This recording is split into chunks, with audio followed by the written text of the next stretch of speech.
Badminton Kid 1. Badminton, running, and table tennis. Chapter 3. Fugitive. The Southern Canton Zoo, situated in the southeast of Wide State, amidst suburban tranquility, stood as a charming contrast to the sprawling Wide State Zoo. Despite its modest size, this zoo held a unique distinction. It upheld the principles of unwavering care and utmost dignity in its treatment of animals. Within its confines, a diverse array of creatures thrived, from avian wonders to playful apes, and from graceful giraffes to majestic tigers. Under the dedicated stewardship of Sean Vu, who had faithfully overseen the zoo for 3 decades, the grounds were adorned with lush greenery and a riot of colorful flowers. Every corner was meticulously tended, the lawns maintained to a velvety perfection. Over years, as it grew in grace and beauty, it became known near and far, and parents and kids would travel long journeys to visit it. At the tender age of 10, he had once found himself perplexed by a tricky trigonometry problem. Frustration had overwhelmed him, and tears began to flow. His mother had come to his side, her gentle hand patting his back as she spoke with a warm smile. In a distant part of the world, a land known as the Beautiful Nation, or in English, America, exists.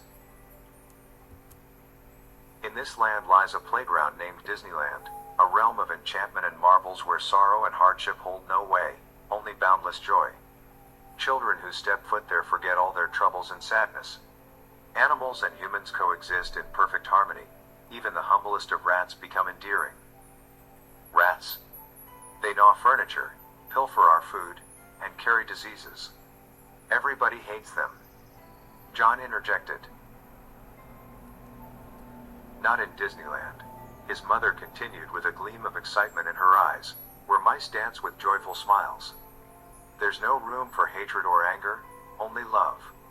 Each day is a celebration, akin to a national holiday filled with song, dance, games, daytime parades, and nighttime fireworks. The music, John, it's like the sweet melody of paradise, echoing everywhere. Fireworks. They sound amazing, Mom, John exclaimed, his frustrations now a distant memory. Indeed, they are special fireworks, each one a marvel, she elaborated. There are bursts of vivid colors resembling blooming flowers, radiant swarms of butterflies soaring into the night, rockets streaking through the sky like scintillating geese in graceful flight. There are white clouds, blue skies, lush green mountains, pure white snow, crystal clear streams, solitary trails, golden rice paddies, enchanting ravens, serene valleys, and hidden hollows, every facet of nature's beauty brought to life. John fell into a solemn silence, acknowledging the depth of her pain but uncertain how to offer solace. With great composure, she carried on, her voice steady despite the turmoil of emotions beneath the surface. I covertly reported all his corrupt activities that I was aware of to the authorities, and I exposed them on the internet. Of course, he vehemently denied them in public, but eventually, his political adversaries caught up with him. He was dragged into a trial for corruption and abuse of power.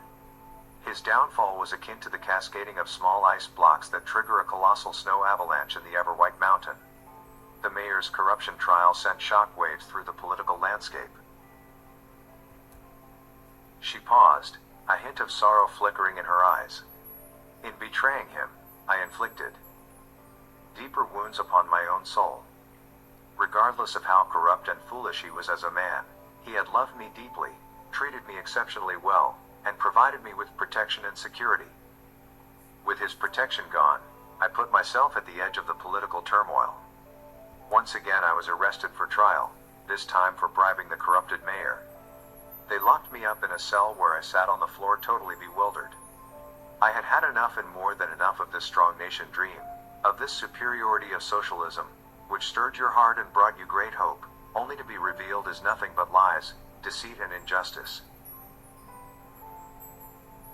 I no longer craved for any good leader or rescuer.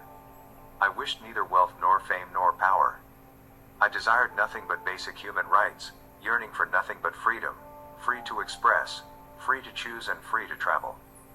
That was what I had wanted when I first published my articles, trusting the big promises and believing the splendid slogans each time when new national leaders were selected. But what then? Then there would be an impulse of enforcing new policies that would renew your dream, and before long you would be awakened again, had to admit the illusion in your mind once again and once again had to absorb the dreadful despair and disappointment in your heart, until the next campaign, until the start of the next dream. I had had enough of it all. I wanted to bring this eternal cycle of suffering, of dreaming and foaming to an end, or I would extinguish myself along with it. Death was my fear. But now death became my hope.